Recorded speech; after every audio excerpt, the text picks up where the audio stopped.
Good morning everyone. Today myself Kanishk will be explaining the topic era of multi-party coalition. So before we move further into the topic, we must first understand what is coalition and why do we need it in the politics. So the coalition word is derived from the Latin word coalitio, which means to grow together. So in politics, the coalition is a form of government formed when two or more parties join together to rule the country. Usually it happens when none of the parties has a majority of seats in the election. So let's take a look at an example. So imagine an election where a party A wins 180 seats, party B wins 100 seats, and party C only wins 80 seats. So now, as we can see, none of these parties has won a majority which is required to form a government. So in this scenario, party A might join hands with party B, or party B might join hand with party A or party C, or they can combine together to form a coalition and run a country together. So why do we need coalitions in a country like India? So,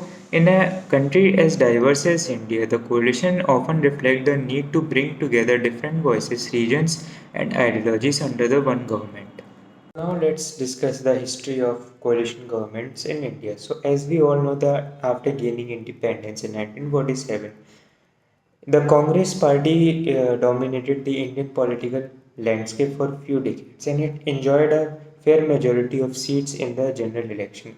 However, after the few decades, there was a growing opposition for Congress as people blamed it that it's becoming an authoritarian regime, and there was few factors which leads to downfall, like the challenges like inflation, unemployment, and food shortages, and also the forced sterilization campaign which was done by the Sanjay Gandhi. However, the most crucial factor was the emergency period imposed by Indira Gandhi, which was seen as an attack on the democracy, and people started protesting against it. However, Gandhi withdrew the emergency and announced the elections, but the growing discontent and the growing ignition was finally seen as spark at the 1977 general election, where the Janata Dal Party, along with the Bharatiya Lok Dal, Socialist Party, and Bharatiya Jansangh, secured 271 seats with a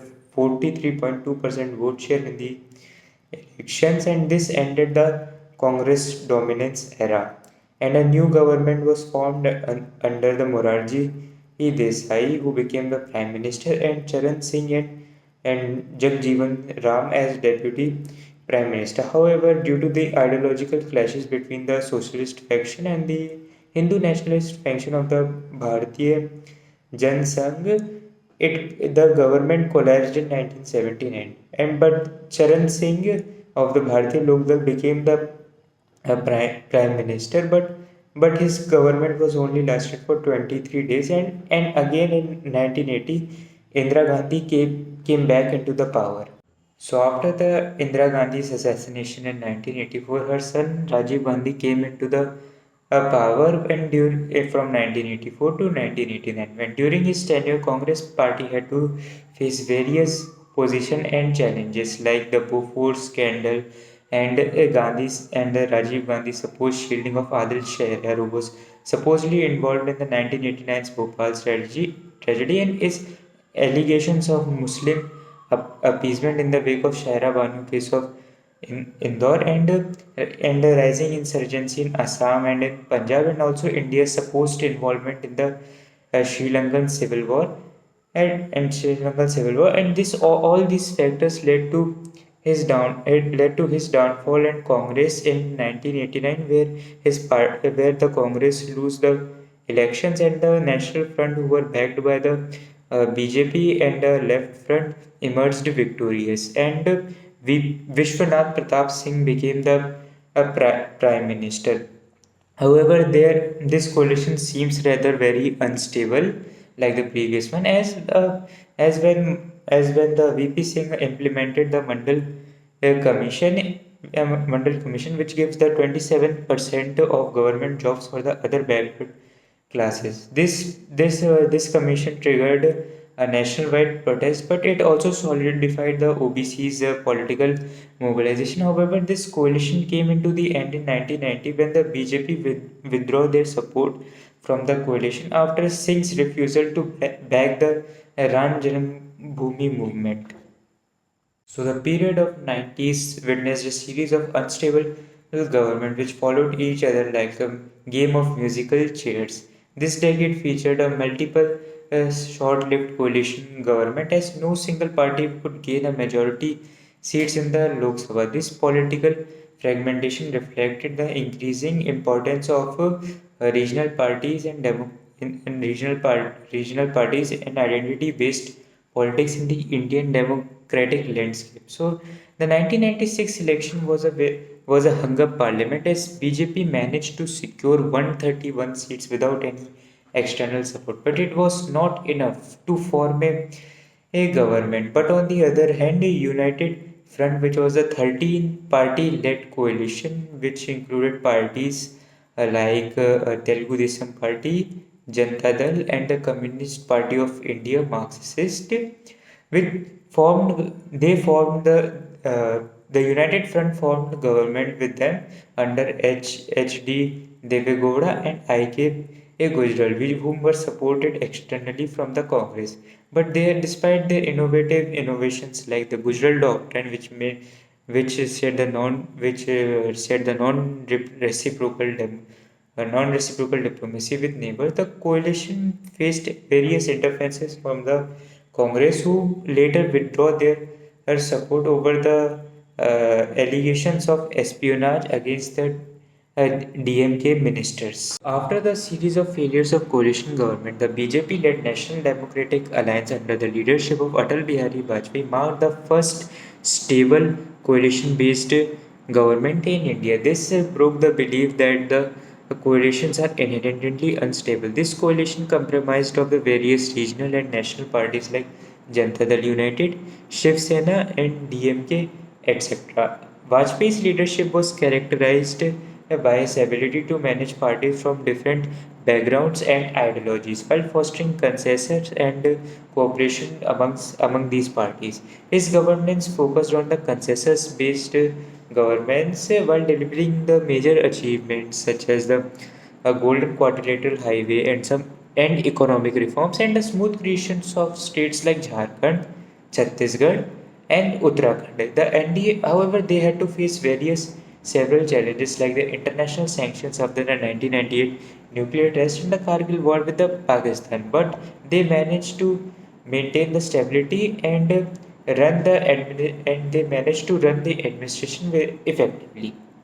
In 2004, we once again see a successful coalition based government, which was United Progressive Alliance, also known as UPA, which was led by Dr. Manmohan Singh of Indian National Congress. This party ruled for two consecutive terms from 2004 to 2014, and it was a broad based coalition. It brings together Indian National Congress and a diverse set of regional and left-leaning parties, and it was notable for its consensus-driven approach to the government. And during its tenure, UPA introduced several landmark reforms to the country. For example, in 2005, it launched the Mahatma Gandhi National Rural Employment Guarantee Act (MNREGA), which guaranteed rural households 100 days of wage employment per year, and the Right to Information Act and National Food Security Act, and the expansion of midday meal and integrated child development service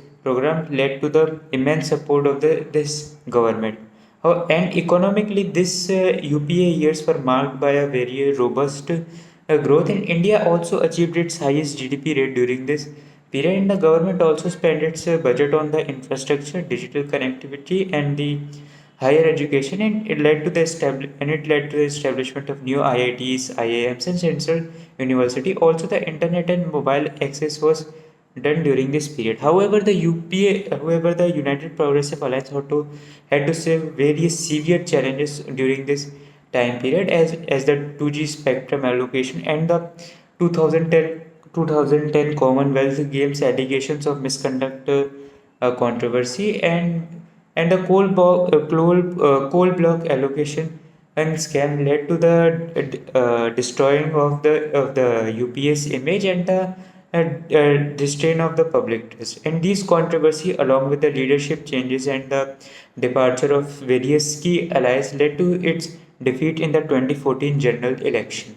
So, with the aforementioned factor, the UPA alliance was defeated in the 2014 general election, and the BJP, led by the National Democratic Alliance, won in the 2014 election. So, but the major thing to note here is that BJP won 282 seats on its own, which was a feat which was not seen since 1984's general elections. And along with its NDA partners, the total seats they won was 336. And this trend continues in 2019, where BJP alone wins the 300 seats, and the NDA and along with NDA it crossed over 350 seats, marking a landslide victory and further consolidating BJP's dominance. And as a result, BJP was able to form a government without depending on the support from the outside parties, and this led to the decline of the coalition influence over the national level. However, the NDA remained formally intact, and BJP continuing to include regional allies in its government and the parliament strategy. And this period was marked by the strong centralized leadership under the PM Narendra Damodar Das Modi, with a focus on development and welfare schemes and national security, with traditional coalitions barging instabilities of early eras were remaining absolutely absent. So, with the growing dominance of BJP at the national level, the opposition responded by forming Indian National Democratic Inclusive Alliance, which was a broad coalition of over 2 dozen parties, which was led by Congress to present a united front in the 2024 general election. This alliance was formalized through key opposition meetings in the 2023, beginning from Patna and culminating in Bengaluru, where the 26 parties officially announced the name India National Democratic Inclusive Alliance. They presented their goal to protect democracy and uphold the constitution, which countering what its leader described as a threat to democratic institution and constitutional rights under the BJP government. So this alliance brought together a diverse spectrum of parties, including the Congress, Trinamool Congress (TMC), Dravidian Mudra Kangazam (DMK), Aam Aadmi Party, and Samajwadi Party, and several others. These parties reflect the various regional and ideological interests. This alliance was coordinated with its campaign under the leadership of Mallikarjun Kharge, with Rahul Gandhi serving as the Lok Sabha leader. So in the 2024 general elections, India Alliance, despite facing internal challenges such as seat sharing disputes, leadership ambiguities, and the withdrawal of some key allies, was able to win 234 seats in the Lok Sabha, and also this party made a significant gains in the West Bengal, Maharashtra, and particularly Uttar Pradesh. So this strong performance established the India Alliance as a formidable opposition force and marked the revival of the coalition-based politics at the national level, and it also challenged the dominance of the BJP-led NDA alliance.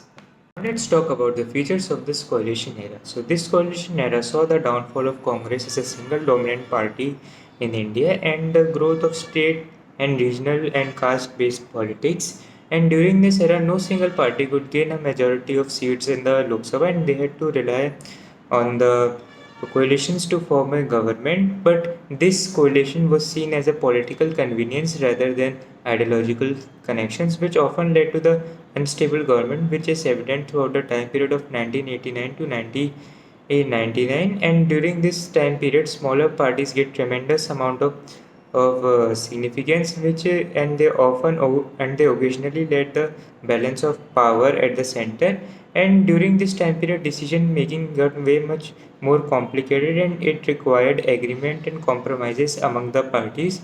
But this era also enhanced the federalism, as regional party put the state specific concern to the national front, which made Indian politics more representative, but it made more fractured and yet contested.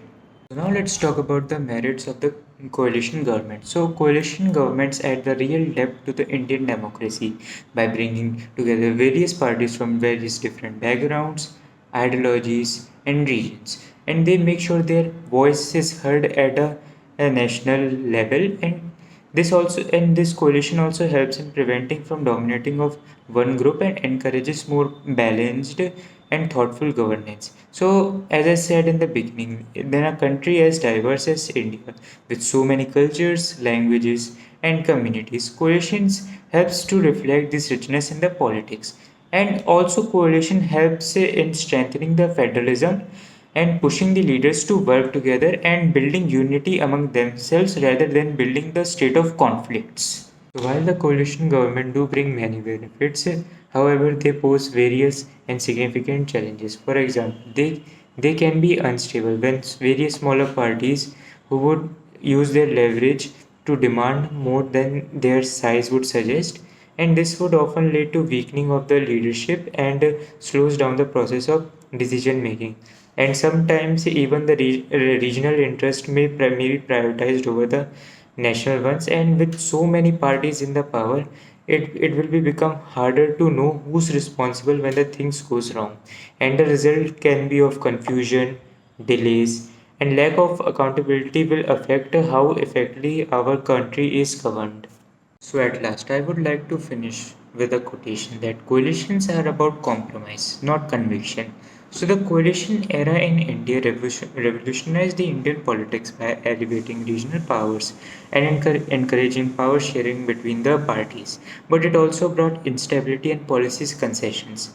Although it may have lost somewhat its prominence with the BJP's majority in the 2014 Indian general election, but it underlined the India's political variety and importance of administrative agreement, and it left a lasting impact on how should democracy works in a multi-party and a federal system. Thank you.